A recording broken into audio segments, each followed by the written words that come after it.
வணக்கம். நம்ம பண்ற ஒரு சின்ன ஹெல்ப்ப, அது நமக்கே தெரியாம ஒரு பெரிய ரவுண்ட் அடிச்சு கடைசில நம்மகிட்ட எப்படி திரும்ப வரும்னு யோசிச்சிருக்கீங்களா? இன்னைக்கு ஒரு கொடையோட பயணத்த பத்தின ஒரு சூப்பரான கதைய தான் பார்க்க போறோம். வாங்க உள்ள போலாம். ஒரு சின்ன உதவி அத என்ன செஞ்சிட முடியும்? இதுதான் இன்னைக்கு நம்மளோட மெயின் கேள்வி. நீங்க பண்ற ஒரு சின்ன விஷயம் அது எவ்வளவு பெரிய இம்பாக்ட் உருவாக்குன்னு நீங்க என்னைக்காவது நினைச்சு பார்த்திருக்கீங்களா? சரி வாங்க, இந்த கதை மூலமா அதுக்கு பதில் தேடலாம். சரி, அந்த இம்பாக்ட் எப்படின்னு புரிஞ்சுக்க முதல்ல நாம அந்த கதைக்குள்ளேயே போயிடலாம். இது பார்க்க ஒரு சாதாரண குடையோட பயணம் தான். ஆனா அது எப்படி பல பேர் வாழ்க்கையில ஒரு மாற்றத்தை கொண்டு வருதுன்னு பாருங்களேன். கதை ஆரம்பிக்கிறதே ஒரு பயங்கரமான மழை நாள்ல தான்.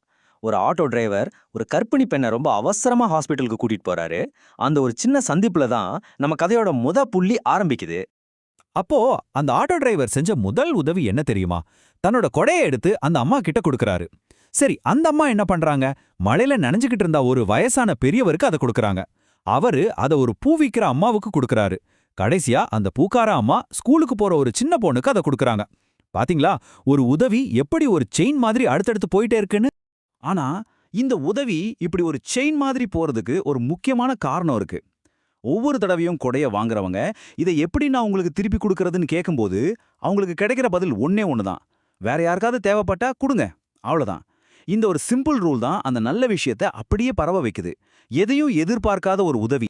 சரி, இப்போ நாம கதையோட ஒரு முக்கியமான கட்டத்துக்கு வந்திருக்கோம். ஒரு இடத்துல ஆரம்பிச்ச அந்த உதவி எப்படி ஒரு ரவுண்ட் அடிச்சு ஆரம்பிச்ச இடத்துக்கே திரும்ப வருதுன்னு பார்க்கலாம். அந்த சர்க்கிள் எப்படி கம்ப்ளீட் ஆகுதுன்னு பாருங்க. அந்த பூக்கார அம்மா கொடுத்த கொடை இருக்கே, அதனால அந்த சின்ன பொண்ணு ஒரு சொட்டு கூட நனையாம சேஃபா அவ வீட்டுக்கு வந்து சேர்ந்துட்டா. அவளை பொறுத்த வரைக்கும் கொடையோட பயணம் இதோட முடிஞ்சிருச்சு. ஆனா வீட்டு வாசல்ல அவளுக்காக ஒருத்தர் ரொம்ப டென்ஷனா காத்துக்கிட்டு இருக்காரு. ஐயோ, இந்த மழையில என் பொண்ணு நனைஞ்சுக்கிட்டே வருவாளேன்னு அவர் மனசுக்குள்ள ஒரே பதட்டம். யார் அது? கெஸ் பண்ணுங்க பார்க்கலாம்.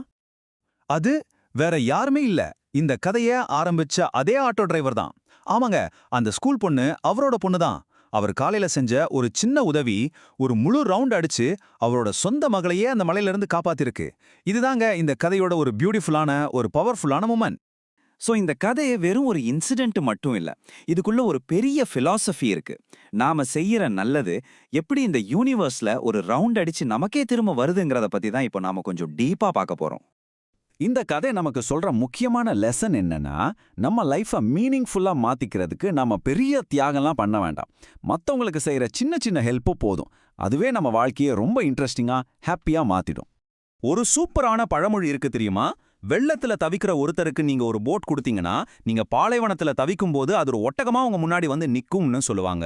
நாம பண்ற நல்லது எப்பவுமே வேஸ்டா போகாதுங்க. அது கரெக்டான நேரத்துல கரெக்டான உருவத்துல நமக்கு திரும்ப வந்து சேரும். அந்த ஆட்டோ டிரைவருக்கு கிடைச்சா மாதிரி.